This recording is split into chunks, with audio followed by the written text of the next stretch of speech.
Welcome back to an episode of Spectator Mode. I'm Neil Strebig. With me, as always, is Donald Double D DeCray. What are you gonna call me when I get married and DeCray is no longer my last name? I'm just gonna call you that because it's just Forever memory gonna now be at this double point. D. Yeah, Stuck with it, huh? you know. Well, I mean, I could still keep the double D. Maybe just add DeCray and then your new last name. Jesus Christ. We're gonna get royal with this. Just keep adding last names. Yeah, Um make it very Italian, pretty much. but what we got going today? No, as mentioned in last week's episode, we wanted to dive a bit more into the Summerfest of gaming, or the Summer Game Fest. Sorry, I know it's like Summerfest, Gaming Fest, get it all mixed up. But did want to talk more about basically a bunch of the trailers that dropped in the last week or so. So kind of how we're going to do it is talk a little bit about what we liked, didn't like, and then pull out a couple games that I think we want to do a little bit of a larger focus on too for a short bit. But Yeah. a little bit different. We're kind of just doing a straight overview because I mean there was a crap ton of trailers, and before this call too, Double D pointed out some of it goes back to January and State of Play earlier in the year as well. So we June, are mixing some early of that June into 1st, yeah. kind of group, but it's something like 300 trailers combined in the whole thing, which is just wild. It's just a mess. And there's no way, I think, for any one, you know, podcast to cover all of that. So we're definitely gonna be picking out, I think, some notables for us and giving them their time to discuss a little bit. But I guess let's start off with, like you said, what got you most hyped from the announcements and the releases that we've seen? Well, I mean, clearly, and I still have a mild hard on with it. Final Fantasy VII. I knew you were gonna say that. that. I knew you were gonna say that, and that's on my how list could of things that I'm like so over. Oh, wow. Okay. I mean, there's parts I didn't like though as well, but naturally, I'm most happy about that because we finally have a date for the second chapter. Final Fantasy VII Rebirth is the next installment in the remake. It's going to be out in winter 2023, so still some time off. As much hype as I am for that, I also was irked because only a minute 30 for the teaser trailer. Basically, yes, we get a date, but I would like to see a lot more than that. It was a 3-hour showcase, and it's like it's coming out next year. I would like to see maybe a little bit of a longer gameplay trailer. I don't know, more than 90 seconds of footage, me personally, Right. but like For something that I is think what is is. probably iconic for Yeah, gaming it was. overall, Final Fantasy VII, I think, is a lot of people's first exposure to the franchise. Yeah, and it was the 25th anniversary special too. So I thought there should have been a little bit more, but they are giving us a bit of an appetizer with the remake of Crisis Core for this winter. Again, it's kind of like I would like to see more of the new chapter coming out rather than a remake and all that. But either way, excited. Well, so then with that, they also announced Final Fantasy 16 releasing in the summer of 2023. So how much does that excite you that they're releasing a newer game before the remake? I'm probably not gonna get 16, honestly. Really? Like I'm not gonna because I'm not getting a PS5 until Final Fantasy drops. That's what I did with PS4. I waited until the remake dropped, and I'm gonna do the same thing with PS5. So with 16, it's like I don't feel any need to play that now on the next gen. And also too, like most Final Fantasy games, it's a different storyline, all that. Like I'm all in for Final Fantasy 7. I'm not necessarily all in for 16. Not that 16 didn't look bad. It's just the hype level is different for me. Very And part of interesting. that's nostalgia. Very interesting. Because I think 16 they're talking about, they're bringing back some like classic summons with Bahamut, Ifrit, Shiva, Garuda, like some of those more classic sort of summons in the game and stuff like that. So I wonder if they're going to touch on some of the history stuff with the franchise, pay a little homage to the older stuff, which would be maybe nice, like you said, 50-year anniversary and everything for it. So we'll see about that. I think the thing that got me most hyped, I'm going back a little bit further to the Warhammer released a slew of announcements on June 1st in terms of what they're doing with the Warhammer franchise. And the Warhammer franchise, I think, is interestingly positioned because of the resurgence of D&D. I think Warhammer has gotten its due a little bit. Like people are looking at that more because D&D, I think, is more fantasy based. Warhammer is more science fiction, high technology, if as it were. And specifically, and we can talk about this more later, but they announced Warhammer 40K Rogue Trader, turn-based RPG, isometric view. It's very much looks similar to the vein of like the Divinity Original Sin, which I think is phenomenal because if anyone's played that game, I think that's a very good interpretation of a D&D-esque game, and that studio is actually the one producing the new Baldur's Gate. So if I could get a game like that set in the 40K universe, and that's what this very much looks like, I will be absolutely enthused. I am enthused, like this is tickling me all the right ways. Yeah, I mean, I'm not as familiar with Warhammer as you are, but to your point with the RPG, and Baldur's Gate has some pretty good hype behind it as well. So it's a good comparison there. I kind of have ammunition to really give more feedback on Warhammer. It's okay, because I know you're not a 40K guy. And like I said, we can talk about it maybe a little bit later. But was there anything else that really caught your attention in the showcase? Because I got a couple more things that I thought were interesting. I mean, Overwatch 2, I think maybe talk about that a little bit later. Diablo 4, I did like a lot. I liked what they did with that. Again, Diablo being the dungeon crawler, but I think what I liked most about Diablo 4 was, dare I say, open world RPG element to it.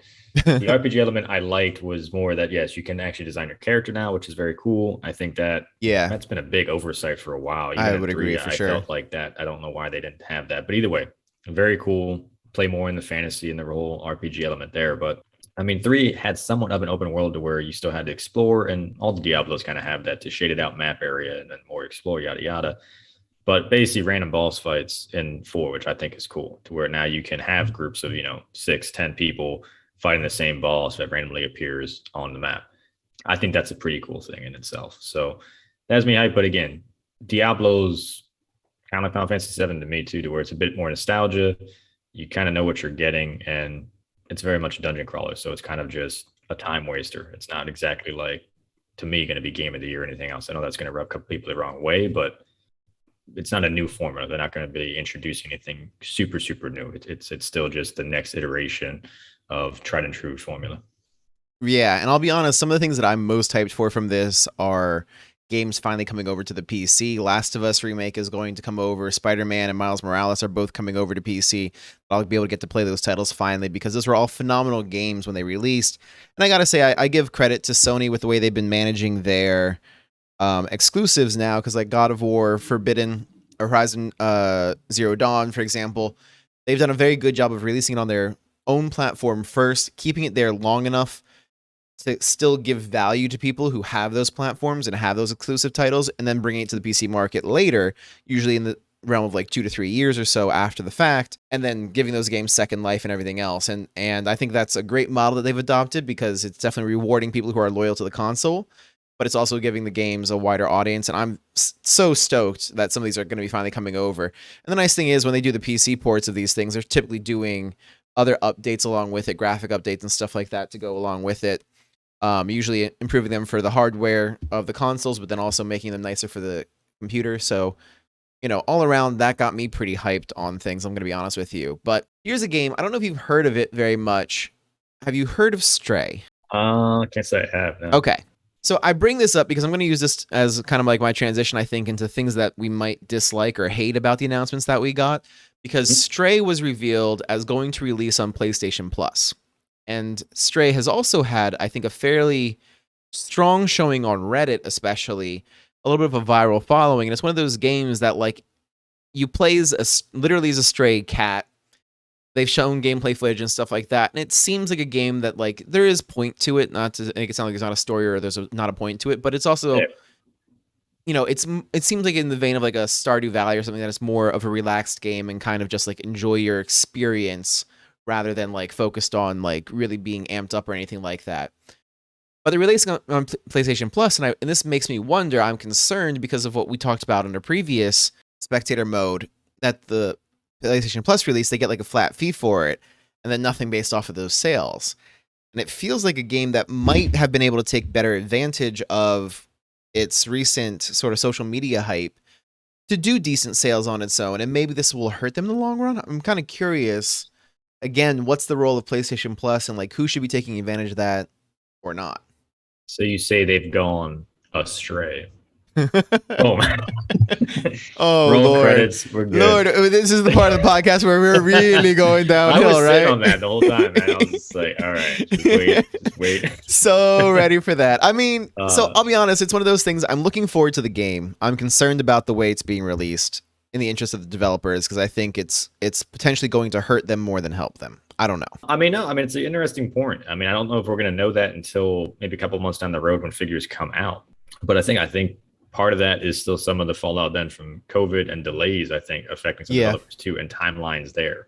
because a lot of things got pushed back, and naturally some larger titles are going to jump some indie titles as well. So I think there's a little bit more there we don't know, but again, we're not going to know until figures come out and how much they lose, and is it going to basically be like Abe's Odyssey, to where they really got shafted and could have made a lot more, but it's going to be tough. But on the point of things we didn't like, there's a couple of games that I'm just not too interested in to begin with, but Last of Us remake coming to PC is cool, but the game's not even 10 years old. Do we need a second remake for it? Like, I just played the remastered version of PS4 and it looked fine. It wasn't anything crazy. It was like, I don't think I get it coming to PC and some updated graphics. Okay, cool.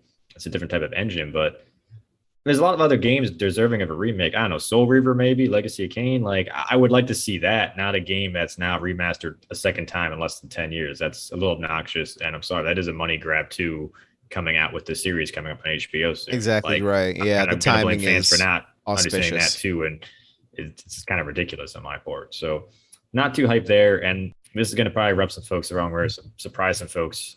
Marvel Midnight Suns. I'm not really. I was just looking at that. The cinematic trailer is cool, sure, but like I want to see the actual game. Like I don't, you know what I mean? We already had a cinematic trailer and teaser. Like I want to see what the game looks like, because there's a lot of question marks I have there. So that doesn't really have me too hyped right now, to be honest with you. I'm not too surprised by that, actually. And so Marvel Midnight Suns has been described as being an XCOM style game that's turn-paced, isometric view, and there's like roster management to that as well. Like you have your team of heroes that you sort of put together your party to send out on the missions that you accomplish. And like, it's not a bad thing per se. I don't know that style of game, though, is good for superhero, like the genre in general, because I think superhero, when you think of like super especially, you typically think more action based and stuff like that.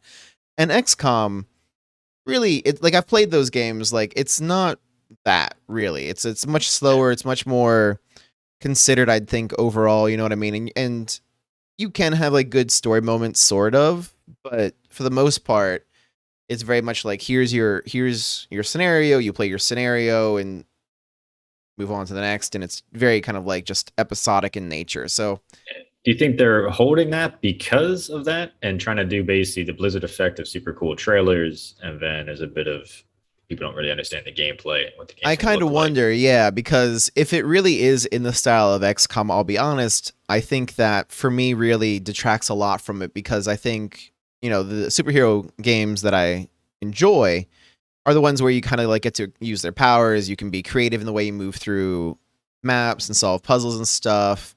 Ultimate Alliance was pretty good for that stuff. You know what I mean? Like you really get to have like good variety in that. XCOM, if that's the base game, does not showcase a lot of that. And what you get is a lot of samey abilities, just like flavored differently. You know what I mean? Like essentially this is the same type of attack, just like here's Spider-Man versus Iron Man's shooting attack kind of thing. Like it's not really showcasing differences in powers and stuff like that. So I think you're right to have your misgivings about that. I'll throw in Goat Sim 3. Why? I never understood the hype between Goat Simulator and the first one. They did not make a second one. They're going for the lulz by making a third one just as the sequel. Yeah. You know, it's just like, ooh, random lulz. Haha, we're so funny and off the wall. Like, come on, man. This is stupid. Yeah. I will say there's a couple of indie games though that did surprise me too. I know, kind of switching gears there. I mean, Cuphead Last Chorus, there's a little bit more gameplay with that too.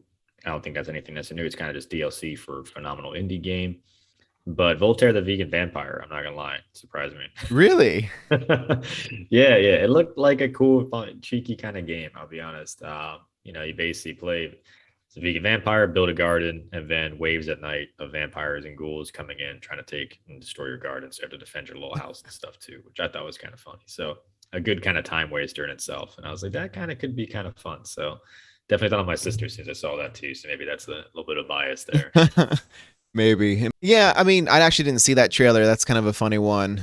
I also was, I'll be honest, I was interested and excited for the new Horizon game, which, again, it's pure VR they're doing. It's a PlayStation 5 exclusive, so I'm not going to get to experience that. That does not stop me at all, though, from appreciating how cool that ought to be, being in that world with those giant machines. It doesn't seem like it's particularly innovative in terms of the gameplay or enemies. That everything that they showcased, at least, is stuff we've already seen before. At the same time, like experiencing it in VR and that different way of playing by itself, I think might be good enough, especially considering that it is, sort of that like throwback in terms of primal weaponry and stuff like that. It lends itself maybe to the physicality of VR. So I think that's another one to look forward to for me. No, that Well, for makes sense. somebody. Yeah, I mean, not Midnight. I'm sorry, Gotham Knights Nightwing trailer look good. Still reservations with that being two players, kind of like, I mean, Street Yeah. Fighter Six. Also, I mean, we talked about in the last episode as well, different game modes and all that. I want to be more hyped for it. It's kind of just where I'm at. I'm not edge of my seat. I figured I might have been a bit more, even with Gal coming out too. But again, it's a fighting game. I'm sure there'd be something in there that has me kind of switch. But I did want to get your thoughts on Overwatch 2, though, because there's a lot they dropped there. Yeah, so Overwatch 2, I mean, they did give us a lot of stuff. We know that they're coming to the player beta is happening this year. We know the game's releasing next year. That's all nice.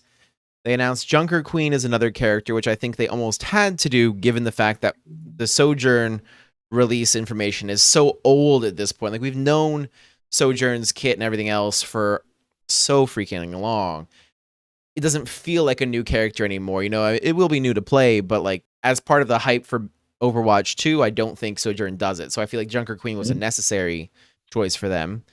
And then, I think the bigger thing here is the release schedule, the pace of looking at new maps, new characters, and cosmetics and stuff coming out, which is a marked departure from the original Overwatch, which was very sort of like they had their format, they had their roster, they released a few things here and there, but I think it was very much almost a stale game, to be honest with you, because of how consistent the game was over its time span. Like, they released all of like 5 heroes or something, I want to say, for the entire first game. I'm not sure because I got into it late, so I wouldn't know the initial release. But I mean, there was a pretty big lull between. I think what is it? Ash was the last one, and then Echo. Don't quote me on that as far as Ash being the last one, then Echo. But I mean, well, I guess I'm not giving Echo them. was the last hero, and I mean, Yeah, I started yeah. playing it in 2020, and Echo didn't come out until like later in that. So I guess I didn't really give them full credit though, because like it released the game released with 21 characters. It currently has 32, including Echo. So 11 characters in the span of 6 years is less than 2 characters a year over its lifespan. And frankly, a lot of those characters came out in like 2017, 2018. From 2018 on, we only got, before Sojourn was released. I'm sorry, before Echo was released. No, we haven't had anything since Echo. You're right. Echo's been out for 2 years already. 2 years they've been sitting on it. It's crazy. Because she came out a couple months after I started playing. Because I picked up Overwatch finally during the pandemic, and I started on the Switch maybe a little bit before. Maybe it was 2019. So I was maybe playing for a year before she came out. But no, with Overwatch 2 though, I will say the 9-week thing with a new character, a new map every 9 weeks with the seasons kind of component there, I think that adds excitement. Then naturally, being a bit cynic, it's like how many new characters are we going to get? Because okay, we got Sojourn, we have Junker Queen, who's an off tank now. They launched her whole trailer. It was supposed to be a support hero too. I don't know why they just didn't showcase a support hero yet.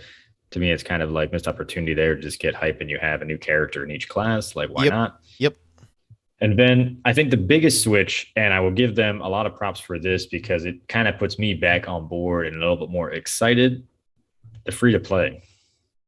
I think that's a huge thing, getting rid of the loot boxes then. So really going more of an Apex Legends style, which it's not necessarily getting rid of loot boxes. The battle pass, it's still going to be all the cool skins I'm going to want. I'm still going to have to pay for then too, which I'm like, But I was kind of on the fence. I'm going to pay $60 for Overwatch 2. I'll be straight up. Now that it's free to play, yeah, I'll definitely grab it and check it out. Now, am I going to play it as much as I played the first one? That's to be determined. I don't know, because this is one of the concerns I have as well. Is like one of the nice things, or one of the reasons I think Overwatch was, at the time of its release in 2016, it was very well received in part because it was a complete game. You know what I mean? Like, it was competing against a lot of similar shooters or battle royales and stuff like that, or MOBAs, where you had to constantly be paying to unlock cosmetics, unlock characters. It was just like a constant money sink.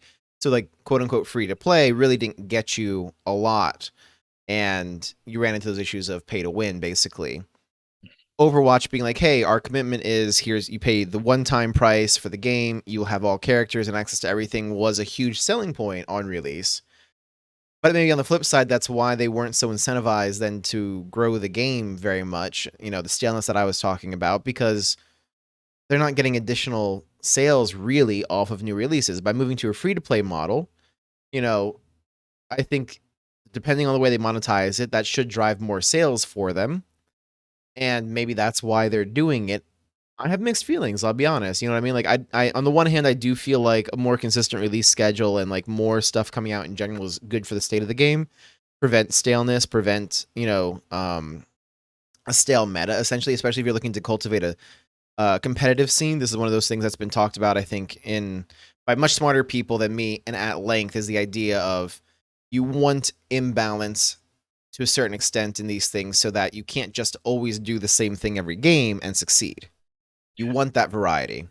So on the one hand, that is nice. On the other hand, I had plenty of conversations about predatory loot practices and monetization practices. Is the trade-off worth it, moving from the one-time cost to what's probably going to be ongoing costs for unlocking things? I guess we'll see. I don't know. Yeah, no.